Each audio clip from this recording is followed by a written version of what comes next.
Hey, let's get a divorce. My husband said shortly after my father-in-law, who used to be the CEO of his company, passed away after years of caregiving. Divorce? He couldn't hide his happiness. Yeah, divorce. Now that my dad's gone, you're pretty much useless. Useless? So I was just a caregiver to you, huh? You got that right. Otherwise, who would want to be with an old lady like you? Fine, I understand. Let's get a divorce. He handed me a copy of the divorce petition with a smug smile, and I sat there silently, staring at it. Please give me some time to respond. He raised his eyebrows, but nodded in agreement. Are you in such a good mood because of your father's inheritance? Oh, you were thinking about it too, huh? Of course. I'm inheriting $3 million and taking over as a CEO. You are just in my way if I want to enjoy my life. I clenched my fist in anger at that moment. After over 30 years together, he had the nerve to mistreat me as he pleased. I no longer had any love left for him, and immediately left the house. He would soon be battered by the consequences of his actions. I'm Penny Macmillan, a 55-year-old housewife. My husband is Calvin Macmillan, 2 years my senior. We met when we were young, introduced by a mutual friend. He was working at his father's company. My father-in-law William was a strict but kind self-made millionaire who built his company from scratch. When I first met him before the wedding, he said to me with a warm smile, Don't be so nervous. From now on, you're a part of our family. My easygoing mother-in-law was also delighted with our marriage. I'm so happy for my son to have found such a wonderful girl. I'm excited to have you as my daughter-in-law. I was grateful to have such wonderful in-laws. We have a daughter named Madeline. She was an adorable and bright child who often told me how much she loved me. The 5 of us lived together, leading a happy life. Time passed, and Calvin and I found ourselves in our 50s. Madeline had married a wonderful man and started her own family. A few years ago, my mother-in-law passed away due to illness, and she couldn't make it to Madeline's wedding. They were very close, and she had loved her dearly. Before she passed away, she held my hand and said, My dear, please take care of William from now on. Nancy, because of all the kindness you've shown me, I can go in peace. Thank you. Then she peacefully took her last breath. She had been a loving person until the end. After she was gone and Madeline moved out, it was just the 3 of us living together. My in-laws had been a loving couple, so William seemed down for a while after her passing. I tried to do my best to cheer him up and take him out of the house. On the other hand, Calvin was completely hands-off during that time. He threw everything in regard to household to me and didn't even help his own father in any way. He had never been involved in Madeline's upbringing either. He was either out for work, drinking with his colleagues, or playing golf. I believe my in-laws were also disappointed in him. Given our long marriage, I understood his tendency to avoid responsibilities, so I didn't have high expectations. After Madeline moved out, I was thinking of finding some hobbies for myself. Then William collapsed at his workplace, suffering a severe stroke. He was in critical condition, but thankfully he survived. However, he was left paralyzed, almost completely bedridden. Calvin, honey, what are we going to do now? I asked him on the way back from visiting William at the hospital. What do you mean? Obviously, you will be taking care of him at home. What? But I don't have any knowledge about caregiving, and I don't feel confident. Then learn it quickly. You're going to take good care of him. I could only nod in response. I resolved to do it with all my heart. especially because William had always treated me well. And so began my unfamiliar caregiving routine. I tried to do everything I could, but tasks like bathing were challenging. When I turned to Calvin for help, he said, How would I know? Don't rely on me. Figure it out yourself. Frustrated, I turned to Madeline for advice. She introduced me to an acquaintance who worked as a care manager, and I managed to get some assistance from Madeline. William could only communicate by typing on a tablet, and always conveyed his gratitude to me. I felt that I could endure the unfamiliar caregiving as long as it was for his sake. While I worked tirelessly, Calvin seems to be out having fun. He was always absent, claimed to work overtime on weekdays and working on weekends, never showing his face to William. Unable to bear this situation any longer, I spoke to him frankly. Honey, can't you help with taking care of your dad? Jeez, why should I? He furrowed his brows.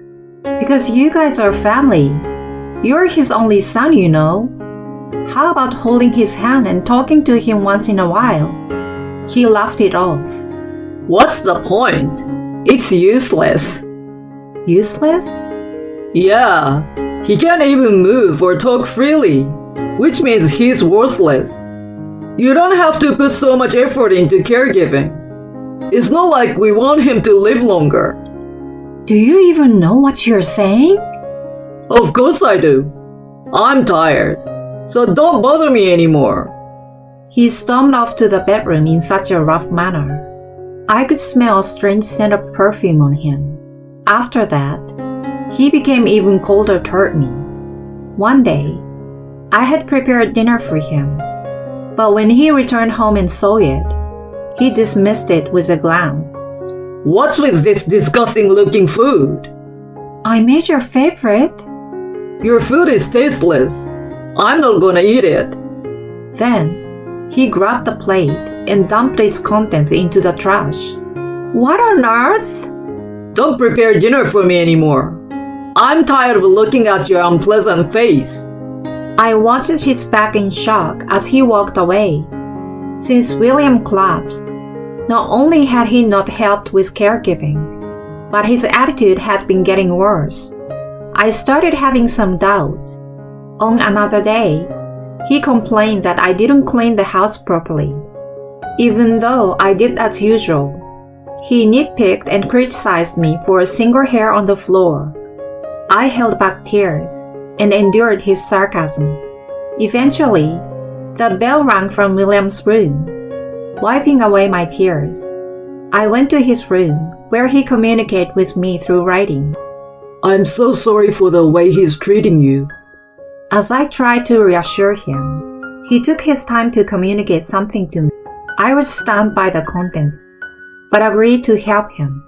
Within a few months, he had a relapse of his brain hemorrhage and quietly passed away. I rushed to the hospital with Madeline, and we cried together.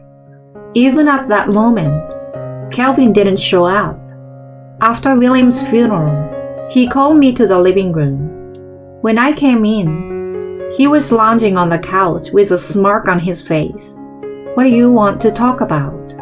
Without saying a word, he showed me a copy of divorce petition with a grin. Penny, let's get a divorce. Divorce? He replied with an expression that couldn't hide his happiness. Yeah, now that my dad's gone, you're pretty much useless. Useless? So I was just a caregiver to you? You got that right. Who'd want to be with an old lady like you? Fine, I understand. Let's get a divorce. You're pretty agreeable. That's a relief. He handed me the copy with a smug smile, and I sat there silently, staring at it. Please give me some time to respond. He raised his eyebrows, but nodded in agreement. Are you in such a good mood? Because of your father's inheritance? Oh, you were thinking about it too, huh? Damn right. A few months ago, I checked his bank account and saw 3 million in there. On top of that, I'm taking over as a CEO. You're just in my way if I want to enjoy my life. I clenched my fist in anger at that moment. After over 30 years together, he had the nerve to mistreat me as he pleased.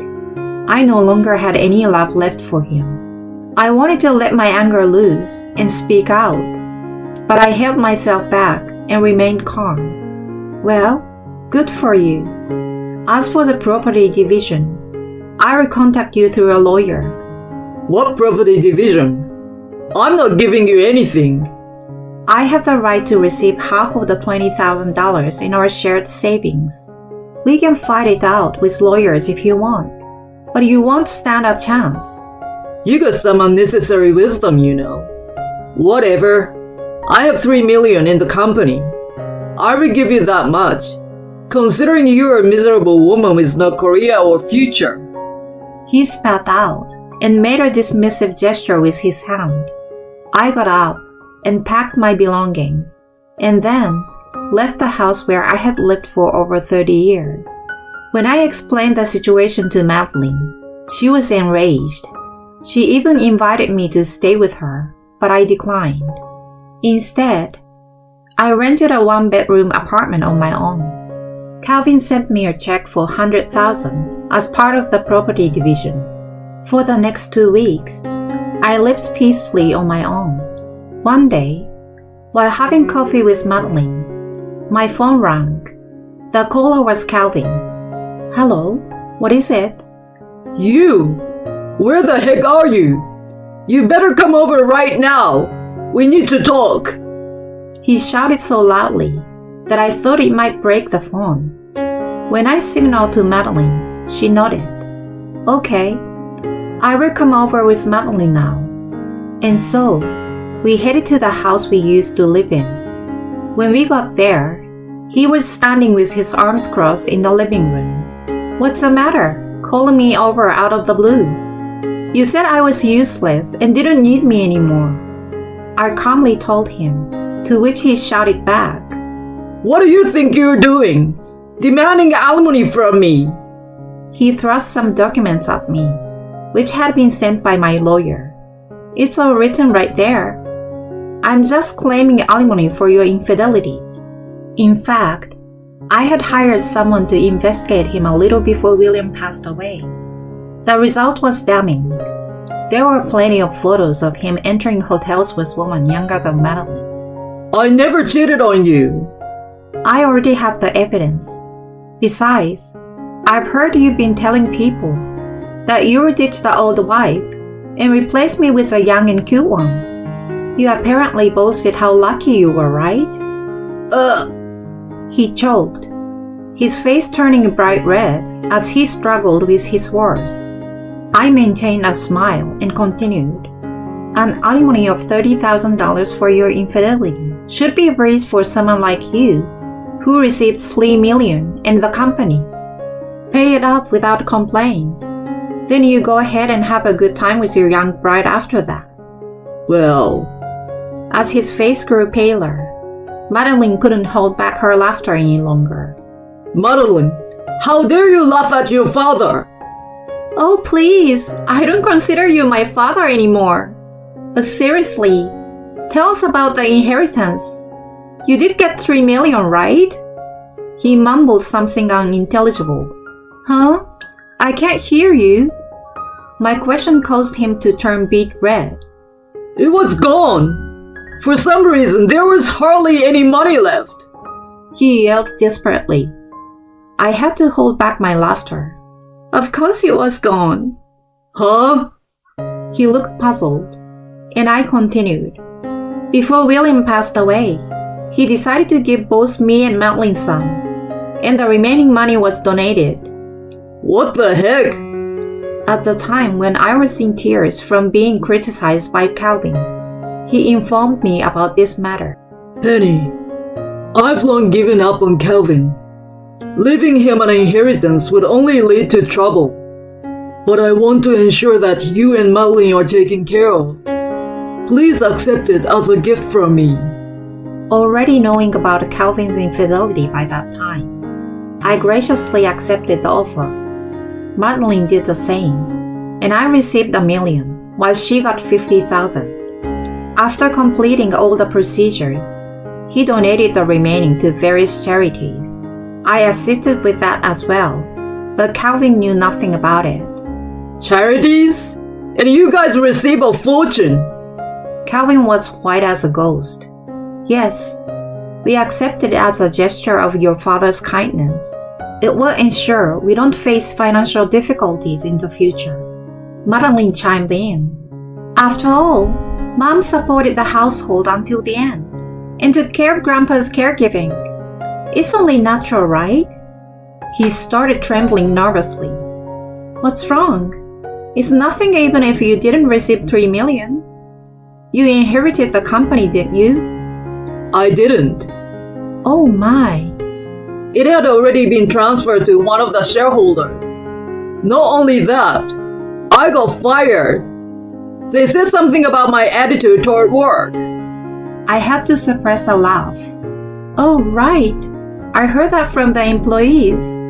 You were strutting around, boasting that you were the next CEO, but you hardly did any work and just harassed your colleagues. Such a person is naturally let go under the new management. You really are terrible. I despise you. He began to tear up and pitifully confessed in a trembling voice. My girlfriend left me as soon as she found out I had no money. Madeline casually remarked. Well, it seems there's nothing appealing about you except money. If you don't have that, you're just useless. Jeez, you're so cold to your own father. He started pleading with me as the tears rolled down on his face. Eddie, I'm really sorry. It's all my fault. Forget about alimony and please come back to me. Madeline, you too. Let's start over as a family of 3. I coldly replied to such a proposition. Not in a million years. You and I are done. Facing the despondent Calvin, I told him, you're no longer of any use to us. Just pay the alimony and never show your face in front of us again. But, without paying him any more attention, we briskly walked away. I soon received the alimony from him. According to information from someone close to him, he had almost entirely squandered the remaining $100,000 from the property division on his affair, and had even accumulated debt. Chased by debt collectors, he finally managed to sell off the only property he had inherited, our former family home, to gather enough money. Left with an empty bank account, he lost his family, his home, and his job all at once. Now, he is barely getting by in a rundown apartment, making ends meet with daily labor jobs. Even after hearing his plight, I feel no sympathy for him. Madeline also has no intention of getting involved anymore. As for me, I am leading a comfortable life. Recently, I received the joyous news of Madeline's pregnancy. She and her husband proposed building a new house to live together, and I decided to chip into the project. Currently, the construction is underway. I look forward to cherishing my grandchild and living happily ever after with them.